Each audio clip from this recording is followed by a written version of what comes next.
Chapter 34. Now Dinah, the daughter of Leah, whom she had borne to Jacob, went out to see the daughters of the land. And when Shechem the son of Hamor the Hivite, prince of the country, saw her, he took her, and lay with her, and violated her. His soul was strongly attracted to Dinah, the daughter of Jacob, and he loved the young woman, and spoke kindly to the young woman. So Shechem spoke to his father Hamor, saying, Get me this young woman as a wife. And Jacob heard that he had defiled Dinah his daughter. Now his sons were with his livestock in the field, so Jacob held his peace until they came. Then Hamor, the father of Shechem, went out to Jacob to speak with him. And the sons of Jacob came in from the field when they heard it. And the men were grieved and very angry, because he had done a disgraceful thing in Israel by lying with Jacob's daughter, a thing which ought not to be done. But Hamor spoke with him, saying, The soul of my son Shechem longs for your daughter. Please give her to him as a wife, and make marriages with us. Give your daughters to us, and take our daughters to yourselves. So you shall dwell with us, and the land shall be before you. Dwell and trade in it, and acquire possessions for yourselves in it. Then Shechem said to her father and her brothers, Let me find favor in your eyes, and whatever you say to me I will give. Ask me ever so much dowry and gift, and I will give according to what you say to me. But give me the young woman as a wife. But the sons of Jacob answered Shechem and Hamor his father, and spoke deceitfully, because he had defiled Dinah their sister. And they said to them, We cannot do this thing, to give our sister to one who is uncircumcised, for that would be a reproach to us. But on this condition we will consent to you. If you will become as we are, if every male of you is circumcised, then we will give our daughters to you, and we will take your daughters to us, and we will dwell with you, and we will become one people. But if you will not heed us and be circumcised, then we will take our daughter and be gone. And their words pleased Hamor and Shechem, Hamor's son. So the young man did not delay to do the thing, because he delighted in Jacob's daughter. He was more honorable than all the household of his father. And Hamor and Shechem his son came to the gate of their city, and spoke with the men of their city, saying, These men are at peace with us. Therefore let them dwell in the land and trade in it. For indeed the land is large enough for them. Let us take their daughters to us as wives, and let us give them our daughters. Only on this condition will the men consent to dwell with us, to be one people. If every male among us is circumcised as they are circumcised, will not their livestock, their property, and every animal of theirs be ours? Only let us consent to them, and they will dwell with us. And all who went out of the gate of his city heeded Hamor and Shechem his son. Every male was circumcised, all who went out of the gate of his city. Now it came to pass on the third day, when they were in pain, that two of the sons of Jacob, Simeon and Levi, Dinah's brothers, each took his sword, and came boldly upon the city, and killed all the males. And they killed Hamor and Shechem his son with the edge of the sword, and took Dinah from Shechem's house, and went out.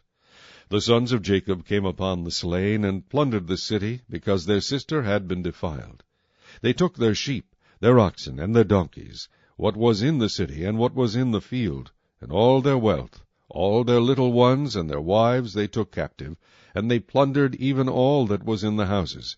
Then Jacob said to Simeon and Levi, You have troubled me by making me obnoxious among the inhabitants of the land, among the Canaanites and the Perizzites.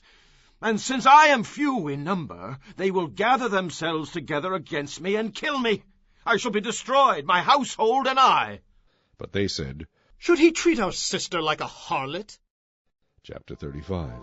Then God said to Jacob, Arise, go up to Bethel, and dwell there, and make an altar there to God, who appeared to you when you fled from the face of Esau your brother. And Jacob said to his household, and to all who were with him, Put away the foreign gods that are among you. Purify yourselves, and change your garments. Then let us arise and go up to Bethel, and I will make an altar there to God, who answered me in the day of my distress, and has been with me in the way which I have gone. So they gave Jacob all the foreign gods which were in their hands, and the earrings which were in their ears, and Jacob hid them under the terebinth tree which was by Shechem. And they journeyed, and the terror of God was upon the cities that were all around them, and they did not pursue the sons of Jacob. So Jacob came to Luz, that is Bethel, which is in the land of Canaan, he and all the people who were with him. And he built an altar there, and called the place El Bethel, because there God appeared to him when he fled from the face of his brother. Now Deborah, Rebekah's nurse, died, and she was buried below Bethel under the terebinth tree. So the name of it was called Alon Bachuth. Then God appeared to Jacob again, when he came from Padan Aram, and blessed him. And God said to him, Your name is Jacob. Your name shall not be called Jacob any more, but Israel shall be your name. So he called his name Israel. Also God said to him, I am God Almighty. Be fruitful and multiply. A nation and a company of nations shall proceed from you, and kings shall come from your body. The land which I gave Abraham and Isaac I give to you, and to your descendants after you I give this land. Then God went up from him in the place where he talked with him. So Jacob set up a pillar in the place where he talked with him, a pillar of stone, and he poured a drink offering on it, and he poured oil on it. And Jacob called the name of the place where God spoke with him Bethel. Then they journeyed from Bethel. And when there was but a little distance to go to Ephrath, Rachel labored in childbirth, and she had hard labor. Now it came to pass, when she was in hard labor, that the midwife said to her, Do not fear, you will have this son also. And so it was, as her soul was departing, for she died, that she called his name Ben-Oni, but his father called him Benjamin. So Rachel died and was buried on the way to Ephrath, that is Bethlehem. And Jacob set a pillar on her grave, which is the pillar of Rachel's grave to this day. Then Israel journeyed and pitched his tent beyond the tower of Eder. And it happened, when Israel dwelt in that land, that Reuben went and lay with Bilhah, his father's concubine. And Israel heard about it. Now the sons of Jacob were 12. The sons of Leah were Reuben, Jacob's firstborn, and Simeon, Levi, Judah, Issachar, and Zebulun. The sons of Rachel were Joseph and Benjamin. The sons of Bilhah, Rachel's maidservant, were Dan and Naphtali. And the sons of Zilpah, Leah's maidservant, were Gad and Asher. These were the sons of Jacob who were born to him in Padan Aram. Then Jacob came to his father Isaac at Mamre, or Kirjath Arba, that is Hebron, where Abraham and Isaac had dwelt. Now the days of Isaac were 180 years. So Isaac breathed his last and died, and was gathered to his people, being old and full of days. And his sons Esau and Jacob buried him. Chapter 36. Now this is the genealogy of Esau, who is Edom. Esau took his wives from the daughters of Canaan: Adah, the daughter of Elon the Hittite; Aholibamah, the daughter of Anah, the daughter of Zibeon the Hivite; and Basemath, Ishmael's daughter, sister of Nabajoth. Now Adah bore Eliphaz to Esau, and Basemath bore Reuel, and Aholibamah bore Jeush, Jalam, and Korah. These were the sons of Esau who were born to him in the land of Canaan. Then Esau took his wives, his sons, his daughters, and all the persons of his household, his cattle and all his animals, and all his goods which he had gained in the land of Canaan, and went to a country away from the presence of his brother Jacob. For their possessions were too great for them to dwell together, and the land where they were strangers could not support them because of their livestock. So Esau dwelt in Mount Seir. Esau is Edom. And this is the genealogy of Esau, the father of the Edomites, in Mount Seir. These were the names of Esau's sons: Eliphaz, the son of Adah, the wife of Esau, and Reuel, the son of Basemath, the wife of Esau. And the sons of Eliphaz were Teman, Omar, Zepho, Gatam, and Kenaz. Now Timnah was the concubine of Eliphaz, Esau's son, and she bore Amalek to Eliphaz. These were the sons of Adah, Esau's wife. These were the sons of Reuel: Nahath, Zerah, Shammah, and Misa. These were the sons of Basemath, Esau's wife. These were the sons of Aholibamah, Esau's wife, the daughter of Anah, the daughter of Zibeon. And she bore to Esau Jeush, Jaalam, and Korah. These were the chiefs of the sons of Esau. The sons of Eliphaz, the firstborn son of Esau, were Chief Teman, Chief Omar, Chief Zepho, Chief Kenaz, Chief Korah, Chief Gatam, and Chief Amalek. These were the chiefs of Eliphaz in the land of Edom. They were the sons of Adah. These were the sons of Reuel, Esau's son, Chief Nahath, Chief Zerah, Chief Shammah, and Chief Misa. These were the chiefs of Reuel in the land of Edom. These were the sons of Basemath, Esau's wife. And these were the sons of Aholibamah, Esau's wife, Chief Jeush, Chief Jaalam, and Chief Korah. These were the chiefs who descended from Aholibamah, Esau's wife, the daughter of Anah. These were the sons of Esau, who is Edom, and these were their chiefs. These were the sons of Seir, the Horite, who inhabited the land: Lotan, Shobal, Zibeon, Anah, Dishon, Ezer, and Dishan. These were the chiefs of the Horites, the sons of Seir in the land of Edom. And the sons of Lotan were Hori and Heman. Lotan's sister was Timnah. These were the sons of Shobal: Alvan, Manahath, Ebal, Shepho, and Onam. These were the sons of Zibeon, both Ajah and Anah. This was the Anah who found the water in the wilderness as he pastured the donkeys of his father Zibeon. These were the children of Anah, Dishon, and Aholibamah, the daughter of Anah. These were the sons of Dishon: Hemdan, Eshban, Ithran, and Chiran. These were the sons of Ezer: Bilhan, Zeavan, and Akan. These were the sons of Dishan: Uz, and Aran. These were the chiefs of the Horites: Chief Lotan, Chief Shobal, Chief Zibeon, Chief Anah, Chief Dishon, Chief Ezer, and Chief Dishan. These were the chiefs of the Horites according to their chiefs in the land of Seir. Now these were the kings who reigned in the land of Edom before any king reigned over the children of Israel. Bela the son of Beor reigned in Edom, and the name of his city was Dinhabah. And when Bela died, Jobab the son of Zerah of Bozrah reigned in his place. When Jobab died, Husham of the land of the Temanites reigned in his place. And when Husham died, Hadad the son of Bedad, who attacked Midian in the field of Moab, reigned in his place, and the name of his city was Avith. When Hadad died, Samlah of Masrekah reigned in his place. And when Samlah died, Saul of Rehoboth by the river reigned in his place. When Saul died, Baal-Hanan the son of Achbor reigned in his place. And when Baal-Hanan the son of Achbor died, Hadar reigned in his place, and the name of his city was Peu. His wife's name was Mehetabel, the daughter of Matred, the daughter of Mezahab. And these were the names of the chiefs of Esau, according to their families and their places, by their names: Chief Timnah, Chief Alva, Chief Jetheth, Chief Aholibamah, Chief Elah, Chief Pinon, Chief Kenaz, Chief Teman, Chief Mibzar, Chief Magdiel, and Chief Iram. These were the chiefs of Edom, according to their dwelling places in the land of their possession. Esau was the father of the Edomites. Psalm 10. Why do you stand afar off, O Lord? Why do you hide in times of trouble? The wicked in his pride persecutes the poor. Let them be caught in the plots which they have devised. For the wicked boasts of his heart's desire. He blesses the greedy, and renounces the Lord. The wicked in his proud countenance does not seek God. God is in none of his thoughts. His ways are always prospering. Your judgments are far above, out of his sight. As for all his enemies, he sneers at them. He has said in his heart, I shall not be moved. I shall never be in adversity. His mouth is full of cursing and deceit and oppression.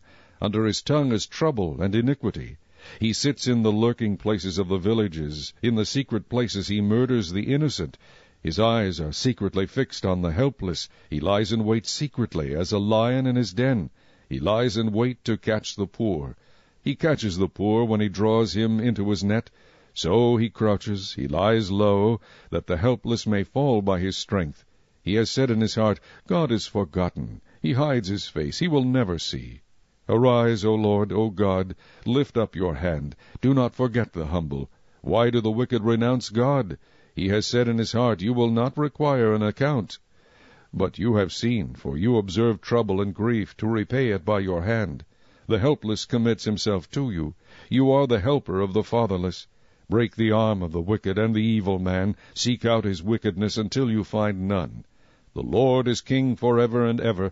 The nations have perished out of his hand. Lord, you have heard the desire of the humble. You will prepare their heart. You will cause your ear to hear, to do justice to the fatherless and the oppressed, that the man of the earth may oppress no more. Chapter 13. On the same day Jesus went out of the house and sat by the sea, and great multitudes were gathered together to him, so that he got into a boat and sat, and the whole multitude stood on the shore. Then he spoke many things to them in parables, saying, Behold, a sower went out to sow. And as he sowed, some seed fell by the wayside, and the birds came and devoured them. Some fell on stony places, where they did not have much earth, and they immediately sprang up, because they had no depth of earth. But when the sun was up, they were scorched, and because they had no root, they withered away. And some fell among thorns, and the thorns sprang up and choked them. But others fell on good ground, and yielded a crop, some 100-fold, some 60, some 30. He who has ears to hear, let him hear. And the disciples came and said to him, Why do you speak to them in parables? He answered and said to them, Because it has been given to you to know the mysteries of the kingdom of heaven, but to them it has not been given. For whoever has, to him more will be given, and he will have abundance. But whoever does not have, even what he has, will be taken away from him. Therefore I speak to them in parables, because seeing they do not see, and hearing they do not hear, nor do they understand. And in them the prophecy of Isaiah is fulfilled, which says, Hearing you will hear and shall not understand, and seeing you will see and not perceive. For the hearts of this people have grown dull. Their ears are hard of hearing, and their eyes they have closed, lest they should see with their eyes, and hear with their ears, lest they should understand with their hearts, and turn, so that I should heal them. But blessed are your eyes, for they see, and your ears, for they hear. For assuredly I say to you that many prophets and righteous men desired to see what you see, and did not see it, and to hear what you hear, and did not hear it. Therefore hear the parable of the sower. When anyone hears the word of the kingdom, and does not understand it, then the wicked one comes and snatches away what was sown in his heart. This is he who received seed by the wayside. But he who received the seed on stony places, this is he who hears the word and immediately receives it with joy. Yet he has no root in himself, but endures only for a while. For when tribulation or persecution arises because of the word, immediately he stumbles. Now, he who receives seed among the thorns is he who hears the word, and the cares of this world and the deceitfulness of riches choke the word, and he becomes unfruitful.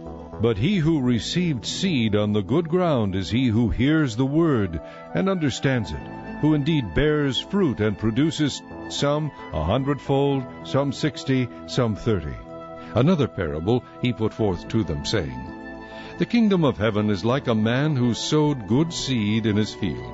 But while men slept, his enemy came and sowed tares among the wheat and went his way. But when the grain had sprouted and produced a crop, then the tares also appeared. So the servants of the owner came and said to him, Sir, did you not sow good seed in your field? How then does it have tares? He said to them, An enemy has done this. The servants said to him, Do you want us then to go and gather them up? But he said, No, lest while you gather up the tares, you also uproot the wheat with them. Let both grow together until the harvest, and at the time of harvest I will say to the reapers, First gather together the tares, and bind them in bundles to burn them, but gather the wheat into my barn. Another parable he put forth to them, saying, The kingdom of heaven is like a mustard seed, which a man took and sowed in his field, which indeed is the least of all the seeds. But when it is grown, it is greater than the herbs, and becomes a tree, so that the birds of the air come and nest in its branches. Another parable he spoke to them, The kingdom of heaven is like leaven, which a woman took and hid in 3 measures of meal till it was all leavened. All these things Jesus spoke to the multitude in parables, and without a parable he did not speak to them, that it might be fulfilled which was spoken by the prophet, saying, I will open my mouth in parables, I will utter things kept secret from the foundation of the world. Then Jesus sent the multitude away, and went into the house, and his disciples came to him, saying, Explain to us the parable of the tares of the field. He answered and said to them, He who sows the good seed is the Son of Man. The field is the world. The good seeds are the sons of the kingdom, but the tares are the sons of the wicked one. The enemy who sowed them is the devil. The harvest is the end of the age, and the reapers are the angels. Therefore, as the tares are gathered and burned in the fire, so it will be at the end of this age. The Son of Man will send out his angels, and they will gather out of his kingdom all things that offend, and those who practice lawlessness, and will cast them into the furnace of fire. There will be wailing and gnashing of teeth. Then the righteous will shine forth as the sun in the kingdom of their Father.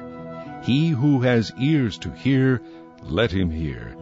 Again, the kingdom of heaven is like treasure hidden in a field, which a man found and hid, and for joy over it he goes and sells all that he has and buys that field.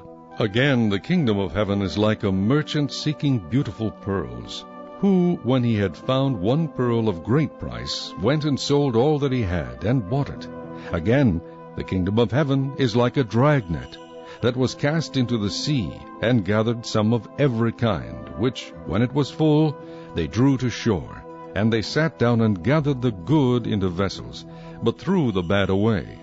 So it will be at the end of the age. The angels will come forth, separate the wicked from among the just, and cast them into the furnace of fire. There will be wailing and gnashing of teeth.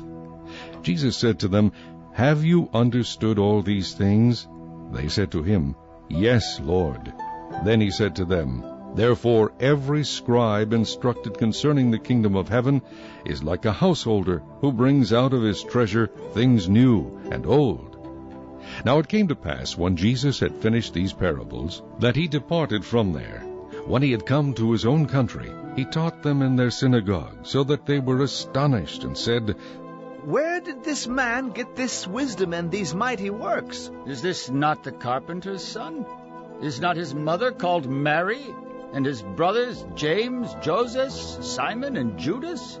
And his sisters, are they not all with us? Where then did this man get all these things? So they were offended at him. But Jesus said to them, A prophet is not without honor except in his own country and in his own house. Now he did not do many mighty works there, because of their unbelief.